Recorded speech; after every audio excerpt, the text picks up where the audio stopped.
Ini kan sedang rame nih, seragam sekolah itu nggak boleh dibeli di sekolah, iuran apa nggak boleh dibeli di sekolah gitu. Saya harus sampaikan di forum ini bahwa pendidikan di Bojonegoro sedang tidak baik-baik saja. Ini kok katanya sekolah gratis, tapi kok ada tarikan dalam bentuk sumbangan, kasus rame-rame merger, kasus kekurangan pagu, macam-macam. Itu menandakan bahwa ada problem serius di sekolah kita. Kok setiap tahun kok banyak ada lalu ini sekolah ini merger sama sekolah ini. Nah pertanyaannya, setiap tahun kan pasti ada merger. Nah pertanyaannya, kenapa kita tidak coba menuntaskan akar masalah, kan begitu? Sekolah maju, pendidikan maju itu tanpa biaya bisa nggak?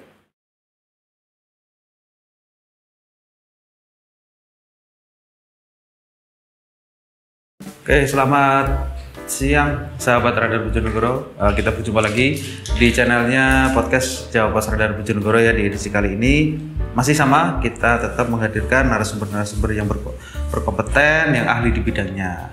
Tamu kita hari ini atau narasumber kita hari ini adalah seorang yang ahli di bidangnya, yaitu Pak Mukhlasin Afan. Selamat pagi Pak Mukhlasin Afan. Pagi Pak Nur Hasim. Assalamualaikum warahmatullahi wabarakatuh. Waalaikumsalam warahmatullahi wabarakatuh. Pak Mukhlasin, sahabat Radar, Pak Mukhlasin Afan ini adalah anggota DPRD Bojonegoro dari fraksi Demokrat ya. Dia beliaunya juga menjabat Ketua Komisi C DPRD Bojonegoro.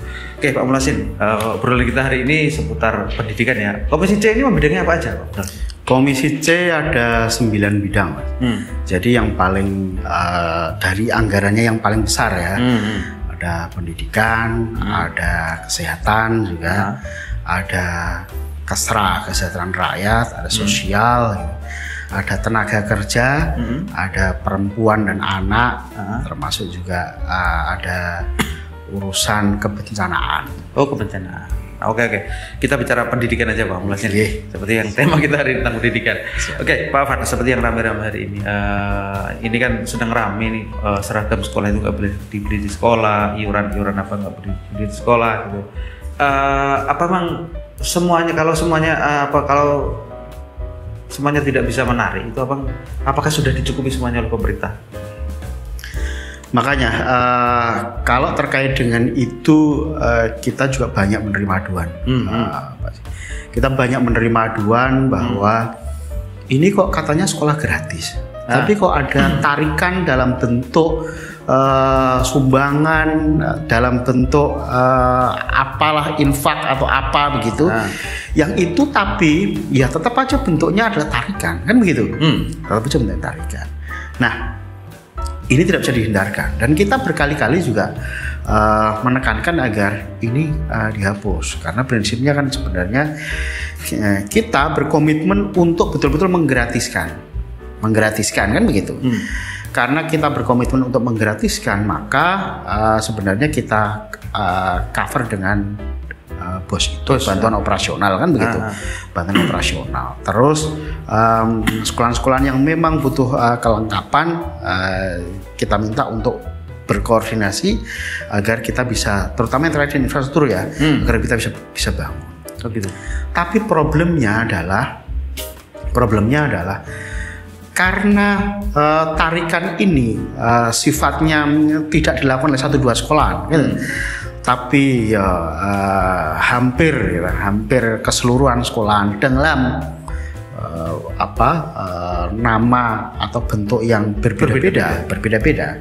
Maka kita kan sebenarnya harus mencari ini sumber masalahnya apa, kan begitu? Sumber masalahnya apa? Kok sehingga sekolahan itu melakukan tarikan-tarikan dalam bentuk nama-nama yang berbeda, kan begitu? Nama yang berbeda. Ada infak, ada apa? Makanya itu kita pernah ngobrol dengan banyak penyelenggara lembaga pendidikan. Yang terjadi adalah dana operasional sekolah itu terlalu minim dan kurang, kan gitu. Artinya uang bos yang dari pemerintah itu kurang. Oke. Kurang. Makanya itu kita berkali-kali kami di Komisi C itu merekomendasikan agar dana Bosda itu kembali dianggarkan, kan begitu. Bosda itu kan dihapus karena asumsi dari pemerintah kabupaten bahwa dana BOS yang saat ini ada itu bisa mengcover dan cukup begitu kan. Tapi kita kan versi pemerintah. Tapi versi penyelenggara di lapangan itu kurang. Maka ya terjadilah seperti itu. Dan kita merekomendasikan berkali-kali, kembali alokasikanlah dana BOS. Toh anggaran kita masih sangat available kan begitu. BOSDA itu dihapus sejak kapan? Ya sejak bupati yang sekarang kan begitu. Jadi sejak lama, beberapa tahun terakhir. Oh iya sudah. Fungsinya sama nggak BOS yang daerah sama BOS yang dari pusat itu? Tentu berbeda ya. Apa yang di cover oleh BOS itu kan hanya beberapa item. Dan BOSDA itu sifatnya melengkapi. Sifatnya jangkepi bahasa Jawanya. Oh, jangkepi ya. Jangkepi kan begitu. Karena apa yang kurang dilengkapi? Kurang dijangkepi kan begitu. Nah, itu dibutuhkan supaya apa? Supaya penyelenggara pendidikan punya kecukupan finansial untuk mereka melakukan inovasi pembelajaran kan begitu. Untuk mereka mengcover biaya-biaya yang tidak bisa di-cover oleh dana BOS begitu kan. Maka itu sifatnya perlu. Kita pernah melakukan studi banding di Malang. Di Malang kita ketemu dengan beberapa lembaga pendidikan di sana dan dinas pendidikan.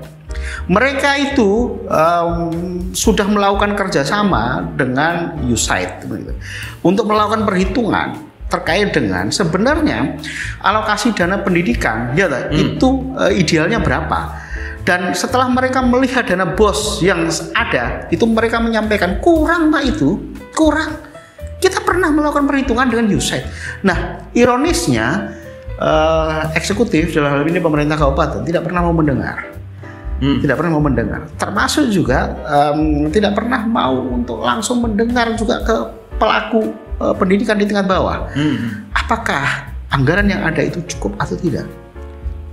Masih kalau jumlah siswa yang ada itu mencukupi dan melebihi pagu, barangkali dananya cukup. Karena dana BOS itu kan basisnya jumlah siswa.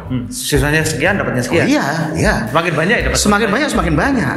Tapi kalau siswanya minim seperti yang terjadi di beberapa lembaga pendidikan sekolah dasar negeri kita sekarang yang satu kelas saja nggak pernah tercukupi. Ya sekarang kondisinya kelas 1 sampai kelas 6 rata-rata kurang dari 100. Oke. Kan begitu. Nah, pertanyaannya kalau seperti itu apa cukup dana BOS yang ada? Nggak cukup. Artinya BOSDA ini adalah solusi gitu Pak. Solusi atas berbagai persoalan baik iuran yang ada dilakukan oleh lembaga atau apa gitu Pak. Terus sudah tahapan apa ini pengusulan BOSDA ini saat ini? Ya, kalau eksekutif menolak ya kita tidak bisa berproses toh.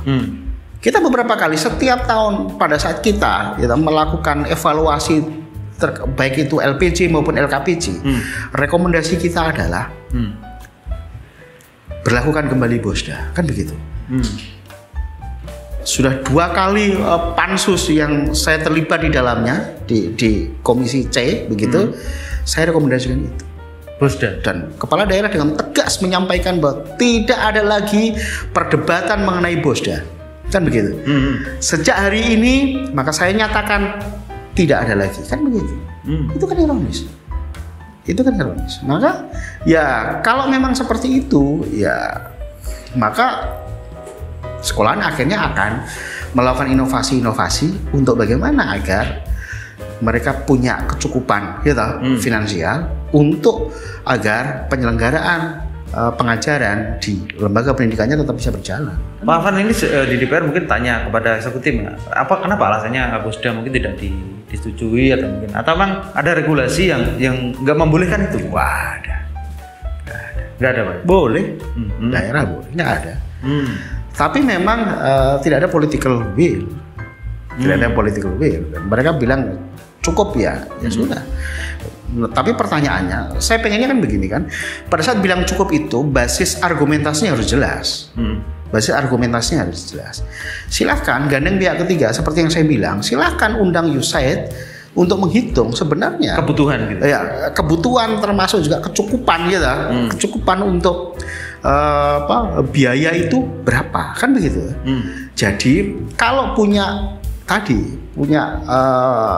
hasil analisis ya, dari hasil perhitungan dari pihak ketiga, apakah mau USAID atau mau konsultan pendidikan yang expert di bidang itu atau siapa, monggo. Tapi kalau ada basis perhitungan dan base datanya jelas, maka kita bisa menerima kalau bilang cukup. Tapi kalau hanya berdasarkan ya menurut saya cukup sudah, ya itu yang saya pikir rationing itu tidak bisa kita terima. Asumsi aja gitu. Oh iya, asumsi. Oke. Kalau sekarang kan apa-apa dilarang gitu ya, iuran dilarang, apa-apa dilarang gitu. Terus pendidikan ini sendiri mereka akan mendapatkan inovasi dari mana gitu Pak? Peningkatan mutu dari mana misalnya? Saya harus sampaikan di forum ini bahwa pendidikan di Bojonegoro sedang tidak baik-baik saja. Apa ini? Pendidikan parameternya apa ini?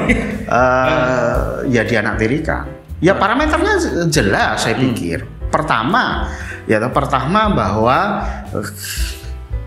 infrastruktur yang kita miliki banyak yang rusak. Kan begitu kan? Banyak yang ambruk. Saya kemarin dapat laporan juga bahkan SD di kota ya. Itu ambrol. Ambrol SD Ledok itu di kota. Kalau itu ada di pedalaman ya toh, di daerah-daerah di hutan ya toh, itu oke. Tapi ini di kota. Belum lagi di pejok macam-macam kan begitu. Nah ini kan fenomena yang terjadi karena memang kita juga tidak punya blueprint untuk menuntaskan problem ini kan begitu kan. Maka ini saya bilang bahwa pendidikan kita dianaktirikan. Yang berikutnya tentu kasus rame-rame merger kasus kekurangan pagu macam-macam itu menandakan bahwa ada problem serius di sekolah kita kan gitu kan.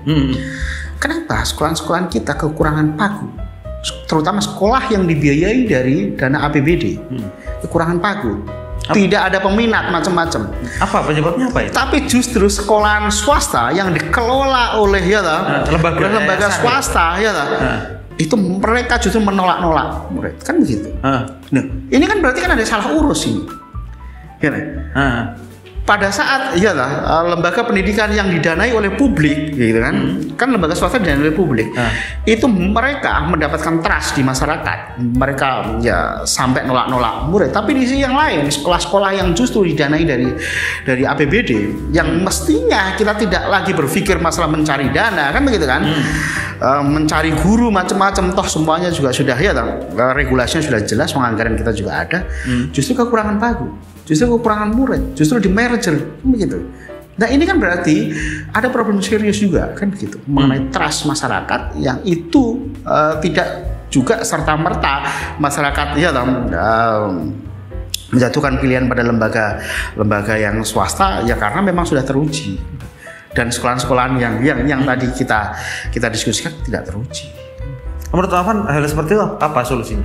Ketika sekolahan swasta itu lebih banyak diminati masyarakat, sementara sekolah yang dikelola pemerintah mungkin setiap tahun dibangun, kok nggak laku gitu, malah di merger sepi nggak ada. Makanya ini kan dari sisi akal sehat kita kan nggak sampai, Bos. Nggak sampai.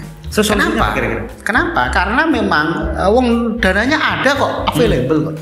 Ya lah. Tenaga pendidiknya jelas kok mereka digaji dengan pemerintah gitu. Oleh pemerintah kan. Artinya kalau memang seperti ini bahwa ada persoalan manajerial yang tidak tuntas kan gitu kan. Manajerial terkait dengan tata kelola pendidikan kita yang nggak tuntas. Gitu. Nah ini yang saya bilang ini dianaktirikan. Nah harusnya memang bicara tentang anggap saja pembenahan lembaga pendidikan kita ini memang harus komprehensif. Pertama bicara infrastrukturnya dulu, kita tuntaskan infrastrukturnya. Tidak boleh lagi ada sekolah ambruk. Maka berkali-kali kita menyampaikan kita harus punya peta terkait dengan kondisi infrastruktur pendidikan kita.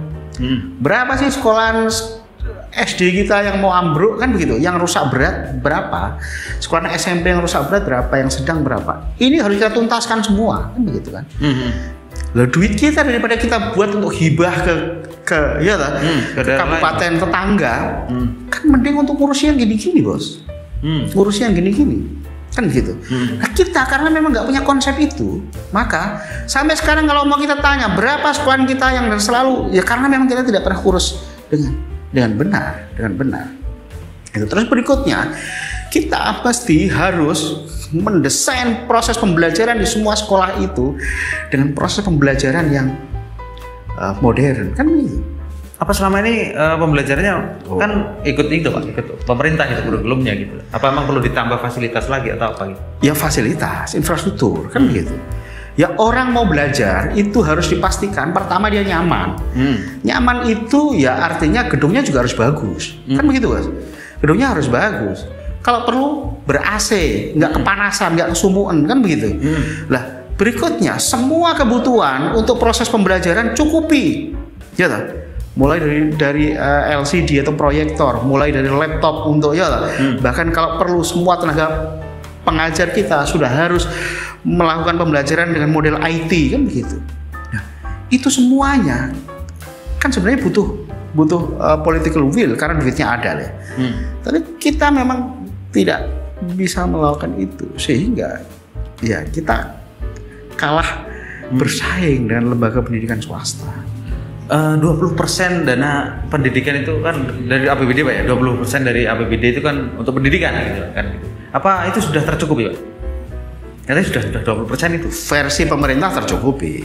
Tapi by data yang kemarin oleh ada salah satu kawan media yang melakukan riset itu yang melihat di Kementerian Pendidikan tidak tercukupi. Kan begitu. Sebenarnya ya akal-akalan tercukupinya.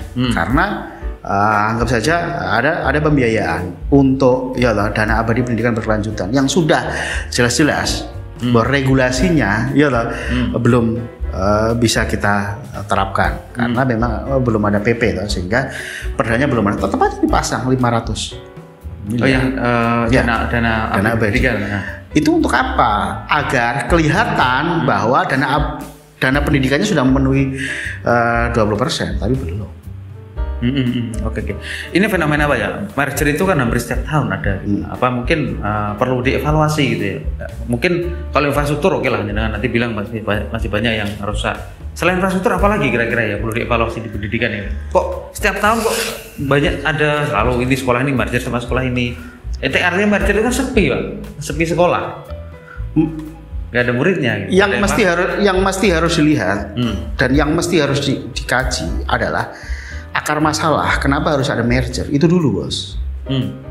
Kenapa harus ada merger? Karena ya itu tadi sekolahan itu tidak ada peminat sehingga jumlah siswanya kurang kan begitu, menjadi tidak efektif kalau tetap dipaksakan melakukan pembelajaran dengan murid yang hanya sekian puluh kan begitu kan, sekian puluh maka di merger. Nah pertanyaannya setiap tahun kan pasti ada merger. Nah pertanyaannya kenapa kita tidak coba menuntaskan akar masalah kan begitu? Untuk kembali menjadikan sekolah-sekolah negeri itu menjadi seksi di mata publik dan menjadi ini kan begitu loh. Ini menarik kayaknya. Lah, itu akar masalahnya yang harus kita atasi. Tidak setiap tahun melakukan merger kan begitu. Kalau setiap tahun dilakukan merger coba 10 tahun, apakah kita akan melihat nanti ada sekolah negeri? Di sisi yang lain ruang fiskal kita luar biasa besar. Kalau hanya untuk menyelesaikan persoalan itu saya pikir bisa. Cuman kan tadi ada political will dan ada political action yang tidak pernah dilakukan sehingga kita akan selalu disibukkan pada problem-problem teknis begitu tanpa kita menyelesaikan akar masalahnya. Sekolahnya memang butuh itu Pak, butuh inovasi kayak gitu Pak ya. Nah, inovasi itu bisa dicukupi dari bos data tadi kira-kira begitu. Ya pasti. Nah, sekarang pertanyaan gini Pak. Kalau siswa di satu sekolah itu hanya 50 gitu. Hanya 50, berarti bosnya kan adalah 900 sekian kali 50 kalau untuk SD kan begitu. Itu berapa? Kalau untuk 1 tahun melakukan untuk kegiatan belajar mengajar, belum untuk bayar listrik belum untuk administrasi ATK macam-macam di sekolahan gitu, belum. Gimana kan begitu? Nah, ya semuanya juga kalau diminta untuk nangani dengan kondisi seperti itu ya nggak mampu. Artinya ketika bos sudah nggak ada, sekolah dilarang menarik iuran, apa yang harus dilakukan? Nah, itu yang terjadi. Kita tidak coba membuat fleksibilitas ya, fleksibilitas aturan, termasuk juga tidak coba memperbaiki seperti itu, sehingga ya problem ini akan terus terjadi setiap tahun. Di kota ini kan sekolah-sekolah swasta, SD terutama itu kan pemerintah banyak sekali, meskipun biayanya juga terbilang nggak murah gitu, dibanding sekolah negeri yang mungkin bisa gratis masuk gitu. Tapi tetap itu menolak siswa gitu ya. Itu Pak, fenomena seperti apa? Yang satu itu gratis, yang satu itu bayar, bahkan belasan juta gitu. Tapi luar biasa pendaftarnya. Iya. Dan mereka enjoy aja masyarakat gitu, nggak ada yang mengeluh ketika setiap tahun. Maka setiap rapat saya sampaikan ke dinas pendidikan ini karena fenomenanya yang sudah di luar akal sehat ya. Pak, coba dilihat di SD sana itu proses dia masuk itu harus bayar sekian puluh ya, nggak hanya 1 juta Pak, belasan juta setiap tahun dia harus registrasi gitu. Terus SPP-nya juga walaupun sudah di cover bos itu masih besar, dan itu orang tua enjoy aja. Karena mereka ya nyuwun sewu, untuk bicara investasi jangka panjang mereka tidak pengen ya anaknya ya harus belajar di lembaga yang belum kredibel, kan begitu kan. Mereka demi mencari lembaga pendidikan yang kredibel berapapun dibayar kan gitu. Dan itu masih perlu tahu, sampai lulus itu saya hitung untuk kuliah enggak tahu S2 itu bisa dapat 2 gelar ya? 2 gelar? Iya, SD aja itu? Oh iya SD. Itu apa emang pemerintah nggak ada minat mungkin bangun satu sekolah yang sangat berkualitas, satu aja mungkin yang bertaraf apa gitu ya? Karena begini Mas Im, ngurusi sekolahan mungkin menurut yang saat ini berkuasa itu kan dianggap tidak terlalu seksi. Karena itu kan outputnya adalah jangka panjang, betul lah. Melakukan pembenahan di pendidikan yang butuh langkah berani, butuh duit yang besar macam-macam. Itu kan investasi bahkan sampai puluhan tahun kan akan terlihat hasilnya. Iya. Sedangkan kalau politisi itu ada berjangka waktu tertentu. Jangka waktu tertentu kan. Mereka harus sudah ikut kontestasi pemilihan lagi di 5 tahunan, dan mereka butuh program ya nyuwun sewu yang politis gitu yang gampang diingat oleh publik, oleh masyarakat bahwa oh ini capaian kinerja si A, si B kan begitu. Maka ya saya pikir mungkin karena alasan itu sehingga pendidikan menjadi tadi di nomor 2 kan. Oke. Merger yang kemarin ini kan masih panjang sekali Pak Afan. Sampai sekarang sepertinya belum selesai gitu. Dan para siswa kemarin ini sepertinya juga masih bertahan gitu. Apa ini? Langkah selanjutnya apa ya? Ya kita sangat sulit untuk menindaklanjuti persoalan merger. Sudah kalau kasih juga Pak? Sudah beberapa kali. Dan mereka mau pindah atau masih bertahan juga keinginan mereka? Ya kan bertahan sekarang kondisinya. Maka begini, pertama SK itu dikeluarkan oleh kepala daerah, oleh bupati, SK merger kan begitu kan. Otomatis bahwa DPRD tidak memiliki kewenangan teknis itu kan begitu. DPRD hanya menyampaikan aspirasi dari masyarakat, keinginan. Maka kita sudah pernah mengundang para pihak, dalam ini dinas pendidikan, dalam hal ini orang tua siswa atau komite, termasuk juga beberapa itu kita pertemukan untuk kita cari jalan keluar. Wayaknya bagaimana? Kan tidak bisa lantas kalau masing-masing itu mempertahankan ego mempertahankan ego. Yang jadi korban siapa? Kan anak-anak kita. Kan begitu kan? Anak-anak yang mestinya mereka itu tidak boleh dipusingkan dengan hal-hal seperti ini kan begitu kan?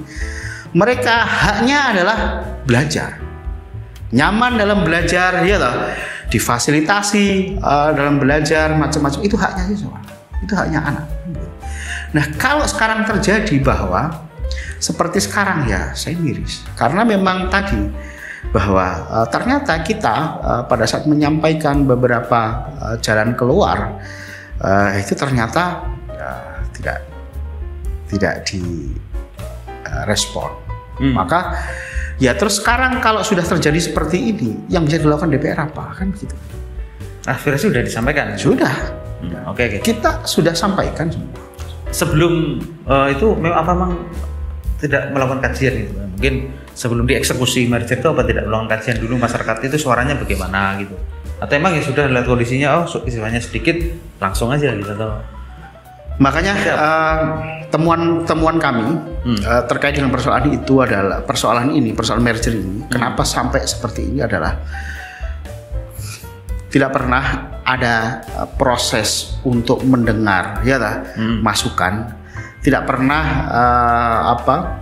meminta pendapat begitu dari semua pihak yang berpotensi kena kebijakan ini.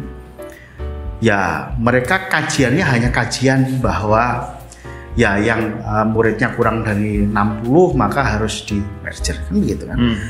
Nah, mergernya kemana juga tidak pernah ada kajian.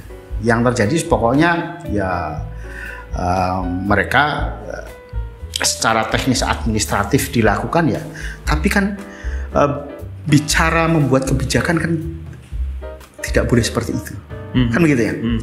Bicara membuat kebijakan adalah dengarkan mereka yang berpotensi ya terdampak dari kebijakan itu, aspirasinya apa, kan begitu, potensi masalahnya apa.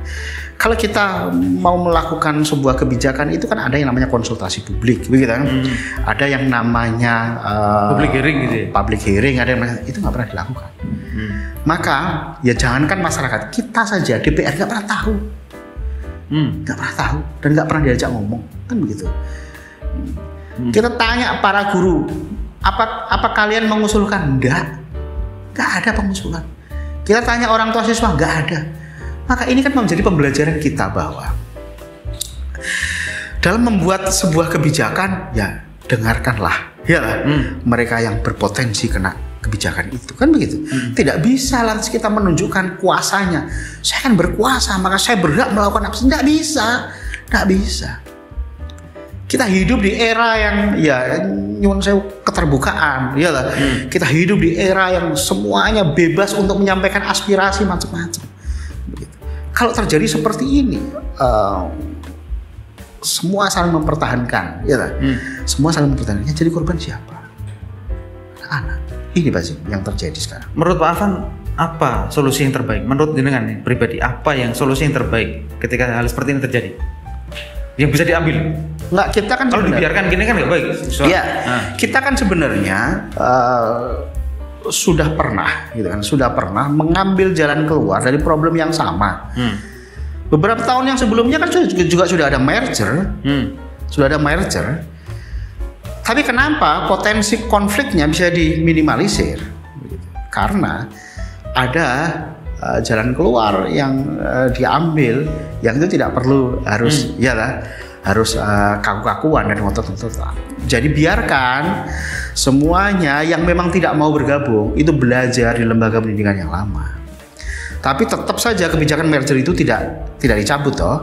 Kan begitu kan? Merger itu dilakukan. Konsekuensi dari merger adalah lembaga pendidikan yang sudah di merger tidak berhak untuk menerima siswa didik baru. Oh itu menuntaskan artinya. Oh iya toh. Nah, biarkan mereka belajar di lembaga pendidikan yang mereka inginkan sampai mereka habis, palingan 5 tahun. Artinya guru yang bertugas di situ dibayar di mana mereka? Loh, Mas, kalau problemnya itu yang selalu disampaikan, bukankah pemerintah memberi ruang, ya angkat melalui P3K, usulkan, kan begitu. Sekolahnya tetap sekolah yang lama, hanya mungkin mereka mengajarnya di situ gitu. Sekolah yang baru maksudnya? Ya, kan gurunya juga yang lama kan juga ada. Ya tetap dipertahankan kan nggak apa-apa. Artinya secara administrasi menginduk di lembaga yang baru. Iya. Oh gitu. Ngajarnya saja, kantornya saja. Oh gitu. Kampusnya tetap aja dia, ada di kampus. Nah, Itu kan jalan keluar, Mas. Artinya janganlah berpikir uang pada saat kondisinya seperti sekarang, kan begitu kan? Anak-anak itu lebih penting. Anak-anak itu lebih penting. Ada sebuah artikel di Jepang itu, ya. Di Jepang itu kereta api itu kan ada kajian mau ditutup trayeknya atau ya. Itu dia nunggu satu siswa untuk lulus dulu, baru ditutup. Satu siswa. Viral kemarin. Nah, lo kenapa? Kita yang sampai puluhan anak, kita tidak bisa membuat jalan keluar yang bijak. Kan nggak ada alasan duit. Kekurangan tenaga direkrut, dibayar. Artinya solusinya bisa gini, Pak. Merger tetap jalan. Secara administrasi sudah merger, hanya mungkin pembelajaran tetap bisa dilakukan di situ. Hanya secara administrasi tetap di sekolah yang baru. Oh gitu. Oke, masuk akal ini, Pak. Sudah disampaikan?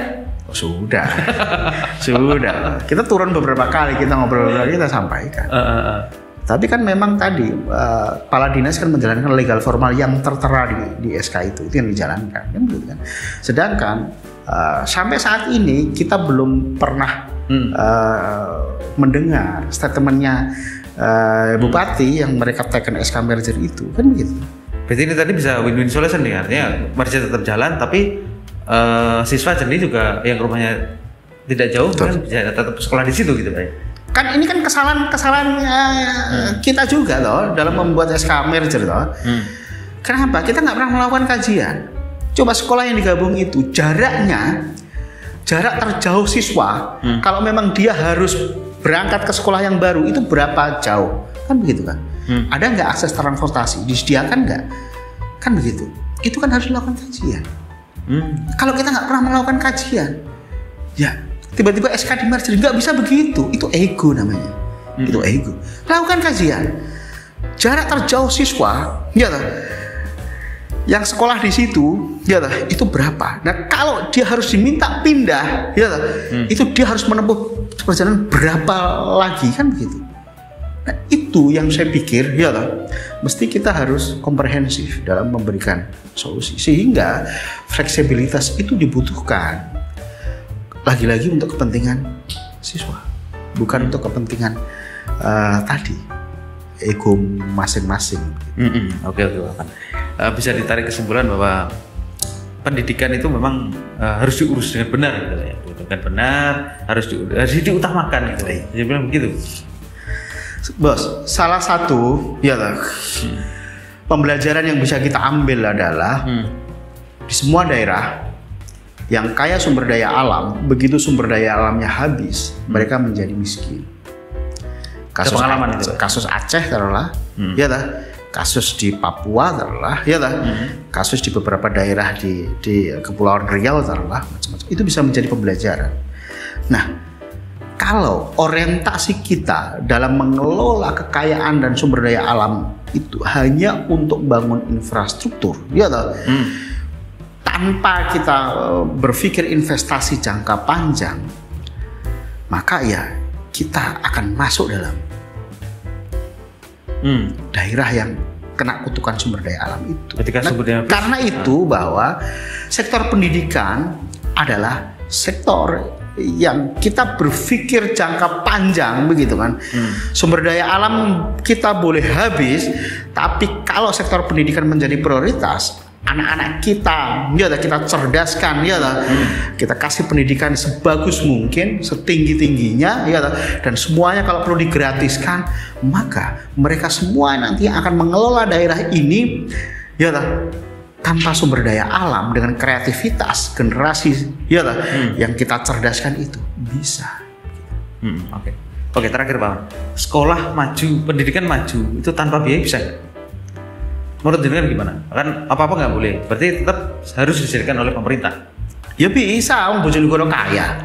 Kan begitu, bisa jawabannya. Kenapa? APBD dengan APBD 7,4 yang menempatkan Bojonegoro menjadi kabupaten dengan APBD tertinggi nomor 2 se Indonesia ya, kabupaten ya, non kota ya, setelah Kabupaten Bogor. Terus silpa kita yang kemarin 3,2 itu triliun, itu kan menunjukkan bahwa kita memiliki ruang fiskal yang jauh lebih cukup, begitu kan? Kan begitu kan? Nah itu yang mestinya ya untuk menggenjot sektor pendidikan sehingga pendidikan maju tanpa biaya, semuanya di cover oleh daerah. Bisa. Bisa, Pak? Bisa, sangat bisa. Tapi kan problemnya kita nggak pernah melakukan perhitungan ya dengan seksama untuk bisa ke arah sana itu dibutuhkan biaya berapa. Nggak pernah melakukan kajian itu. Wah, ngurusi lembaga pendidikan sekolah ambruk saja kita nggak tuntas sampai saat ini. Begitu. Oke, Pak Afan, waktu juga yang bisa memisahkan kita hari ini. Semoga pembahasan kita hari ini bisa bermanfaat untuk banyak kalangan, Pak Afan ya. Pak Afan jangan kapok ya datang ke sini lagi. Mungkin kita akan undang lagi di sesi berikutnya. Siap. Ini kan perdana Pak Afan datang ke podcastnya Radar Bojonegoro. Oke, demikian sahabat Radar Bojonegoro, perbincangan kita dengan Pak Mukhlasin Afan. Semoga apa yang kita bicarakan tadi, kita bahas tadi bisa memberi manfaat, bisa memberikan pengetahuan. Oke, see you next time. Assalamualaikum warahmatullahi wabarakatuh. Waalaikumsalam warahmatullahi wabarakatuh.